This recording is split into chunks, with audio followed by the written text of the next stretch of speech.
Hello everyone, welcome back to my channel. ಇವತ್ತೊಂದು ಈಸಿಯಾಗಿರೋ fried rice ರೆಸಿಪಿನ ಹೇಗೆ ಮಾಡೋದು ಅಂತ ನೋಡೋಣ. ಸೊ ಇದಕ್ಕೆ ಫಸ್ಟು ಬಾಣಲಿಲಿ 1 ಸ್ಪೂನ್ ಎಣ್ಣೆ ತೊಗೊಂಡಿದ್ದೀನಿ.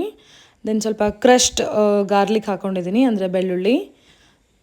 ಇದಕ್ಕೇ ಸ್ವಲ್ಪ ಜಜ್ಜಿರೋ ಹಸಿ ಶುಂಠಿನ ಆ್ಯಡ್ ಮಾಡ್ಕೊಂಡಿದ್ದೀನಿ. ಇದು ಸ್ವಲ್ಪ ಫ್ರೈ ಆಗಲಿ ಆಯಿಲಲ್ಲಿ. ಸೊ ಇದೆರಡು ಫ್ರೈ ಆದ ತಕ್ಷಣ ಈ ಆಯಿಲಿಗೆ ನಾನಿಲ್ಲಿ ಕ್ಯಾರೆಟ್ ಆ್ಯಂಡ್ ಬೀನ್ಸ್ ತೊಗೊಂಡಿದ್ದೀನಿ. ನಿಮ್ಮ ಇಷ್ಟ ಆಗಿರೋ ವೆಜಿಟೇಬಲ್ಸ್ನ ಕೂಡ ನೀವು ಆ್ಯಡ್ ಮಾಡ್ಕೊಳ್ಬೋದು. ಪ್ಲಸ್ ಇದ್ರ ಜೊತೆಗೆ ನೀವು ಕ್ಯಾಬೇಜ್ನ ಕೂಡ ಚಿಕ್ಕದಾಗಿ ಕಟ್ ಮಾಡಿಕೊಂಡು ಆ್ಯಡ್ ಮಾಡ್ಕೊಳ್ಬೋದು. ಸೊ ಇದನ್ನೆಲ್ಲ ಒಂದು ಮೀಡಿಯಮ್ ಸಿಮ್ಮಲ್ಲಿ ಇಟ್ಕೊಂಡು ಚೆನ್ನಾಗಿ ಆಯಿಲಲ್ಲೇ ಫ್ರೈ ಮಾಡ್ಕೊಳ್ಬೇಕು.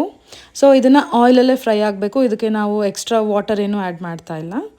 ಸೊ ಇದನ್ನು ಚೆನ್ನಾಗಿ ಆಯಿಲಲ್ಲೇ ಫ್ರೈ ಮಾಡ್ಕೊಳ್ಳೋಣ. ಇದಕ್ಕೊಂದು ಸ್ವಲ್ಪ ಸಾಲ್ಟ್ ಆ್ಯಡ್ ಮಾಡ್ಕೊಳ್ತಾ ಇದ್ದೀನಿ. ಸೊ ಇದಕ್ಕೆ ನಂಗೆ ಒಂದು ಸ್ವಲ್ಪ ಸ್ಪೈಸಿ ಬೇಕು ಅನ್ನಿಸ್ತು. ಸೊ ಅದಕ್ಕೆ ಒಂದು 2 ಹಸಿಮೆಣಸಿನ್ಕಾಯಿನ ಸ್ಲಿಟ್ ಮಾಡಿ ಹಾಕ್ಕೊಂಡಿದ್ದೀನಿ. ಸೊ ಇದನ್ನ ಇವಾಗ ಆಯಿಲಲ್ಲಿ ಚೆನ್ನಾಗಿ ಫ್ರೈ ಮಾಡ್ಕೊಳ್ಳೋಣ. ಸೊ ಇದು ಫ್ರೈ ಆಗ್ತಿದ್ದಂಗೆ ಇದೊಂದು 50% ಫ್ರೈ ಆದ ತಕ್ಷಣ ಇದಕ್ಕೆ ನಾನು ಕ್ಯಾಪ್ಸಿಕಮ್ ಆ್ಯಡ್ ಮಾಡ್ಕೊಳ್ತಾ ಇದ್ದೀನಿ. ಸೊ ಕ್ಯಾಪ್ಸಿಕಮನ್ನು ತುಂಬ ಓವರ್ ಕುಕ್ ಮಾಡೋ ನೆಸಸರಿ ಇಲ್ಲ. ಇದನ್ನು ಸ್ವಲ್ಪ ಆಯಿಲಲ್ಲಿ ಫ್ರೈ ಆದರೆ ಸಾಕು. ಸೊ ಇದನ್ನು ನಾನು ಹೈ ಫ್ಲೇಮಲ್ಲಿ ಮಾಡ್ತಾಯಿಲ್ಲ, ಒಂದು ಮೀಡಿಯಮ್ ಫ್ಲೇಮಲ್ಲಿ ಇಟ್ಕೊಂಡು ಕುಕ್ ಮಾಡ್ತಾಯಿದ್ದೀನಿ. ಸೊ ಯಾವಾಗ ಇದು ಕ್ಯಾಪ್ಸಿಕಮ್ ಒಂದು 50% ಕುಕ್ ಆದಮೇಲೆ ಇದಕ್ಕೇನೆ ನಾನು ವೈಟ್ ವಿನೇಗರ್ ಒಂದು 2 ಟೇಬಲ್ ಸ್ಪೂನ್ ಆ್ಯಡ್ ಮಾಡ್ಕೊಂಡಿದ್ದೀನಿ. ಸೊ ಪ್ಲಸ್ ಇದಕ್ಕೆ ಒಂದು 2 ಟೇಬಲ್ ಸ್ಪೂನ್ ಕೆಚಪ್ ಆ್ಯಡ್ ಮಾಡ್ತಾಯಿದ್ದೀನಿ. ಸೊ ಇದಕ್ಕೆ ಅಗೇನ್ 1 ಸ್ಪೂನ್ ನಾನು ಸೋಯಾ ಸಾಸ್ನ ಆ್ಯಡ್ ಮಾಡ್ಕೊಂಡಿದ್ದೀನಿ.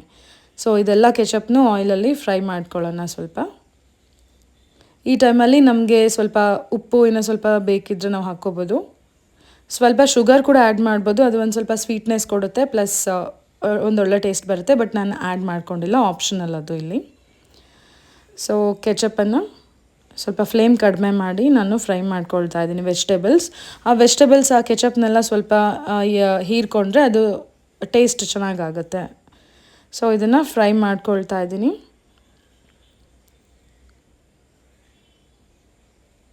ಸೊ ಇದಾದಮೇಲೆ ನಾವು ಇದಕ್ಕೇನೆ ನಾನು ಆಲ್ರೆಡಿ ರೈಸ್ನ ಕುಕ್ ಮಾಡಿ ಇಟ್ಕೊಂಡಿದ್ದೀನಿ. ಇಲ್ಲೊಂದು 3 ಜನಕ್ಕೆ ಆಗೋಷ್ಟು ಫ್ರೈಡ್ ರೈಸ್ನ ನಾನು ಮಾಡ್ಕೊಳ್ತಾ ಇದ್ದೀನಿ. ಸೊ ನೀವು ರೈಸ್ ಮಾಡುವಾಗ ಸ್ವಲ್ಪ ನೀರನ್ನು ಕಡಿಮೆ ಹಾಕ್ಕೊಳ್ಳಿ, ಬಿಕಾಸ್ ಫ್ರೈಡ್ ರೈಸ್ಗೆ ರೈಸ್ ತುಂಬ ಮುದ್ದೆ ಆಗಬಾರ್ದು. ಅದು ಸ್ವಲ್ಪ ಉದುರಾಗಿದ್ರೇ ಚೆನ್ನಾಗಿ ಟೇಸ್ಟ್ ಬರುತ್ತೆ. ಸೊ ಇದನ್ನ ಚೆನ್ನಾಗಿ ಮಿಕ್ಸ್ ಮಾಡ್ಕೊಳ್ಳೋಣ. ಇವಾಗ ನಾವು ಫ್ಲೇಮನ್ನು ಫುಲ್ ಸಿಮ್ಮಲ್ಲಿ ಇಟ್ಕೊಂಡಿದ್ದೀನಿ, ಫುಲ್ ಕಡಿಮೆ ಉರಿಲಿ ಇಟ್ಕೊಂಡಿದ್ದೀನಿ. ಚೆನ್ನಾಗಿ ಇದನ್ನು ಮಿಕ್ಸ್ ಮಾಡ್ಕೊಳ್ಬೇಕು. ಸೊ ಒಂದು ಸರ್ತಿ ಇದನ್ನು ಚೆನ್ನಾಗಿ ಮಿಕ್ಸ್ ಮಾಡಿದ್ಮೇಲೆ ಸ್ವಲ್ಪ ಹೈ ಫ್ಲೇಮಲ್ಲಿಟ್ಟು ರೈಸ್ ಇದು ಮಸಾಲ ಸೋಯಾ ಸಾಸ್ ಅದ್ರ ಜೊತೆಗೆಲ್ಲ ಚೆನ್ನಾಗಿ ಮಿಕ್ಸ್ ಆಗೋ ಥರ ಚೆನ್ನಾಗಿ ಸ್ಟಿರ್ ಮಾಡ್ಕೊಳ್ಬೇಕು. ಸೊ ಇವಾಗ ನೋಡಿ, ಕಂಟಿನ್ಯೂ ಸ್ಟಿರ್ ಮಾಡಿದ್ಮೇಲೆ ಈ ರೀತಿ ಫ್ರೈಡ್ ರೈಸ್ ರೆಡಿಯಾಗಿರುತ್ತೆ. ತುಂಬ ಸಿಂಪಲ್ ಫ್ರೈಡ್ ರೈಸ್ ಕುಕ್ ಮಾಡಿ ಇಟ್ಕೊಂಡ್ರೆ 5 ಮಿನಿಟ್ಸಲ್ಲಿ ಆಗೋಗುತ್ತೆ. ಮತ್ತು ಚಿಕ್ಕ ಮಕ್ಳಿಗಂತೂ ಇದು ತುಂಬ ಇಷ್ಟ ಆಗುತ್ತೆ. ಇದಕ್ಕೆ ನಾವು ಬೇಕಾಗಿರೋ ವೆಜಿಟೇಬಲ್ಸ್ನು ಆ್ಯಡ್ ಮಾಡ್ಕೊಳ್ಬೋದು. ನಾನು ಹೇಳ್ದಂಗೆ ಎಲೆಕೋಸು, ಹೂಕೋಸೆಲ್ಲ ಆ್ಯಡ್ ಮಾಡ್ಕೊಳ್ಬೋದು. So try this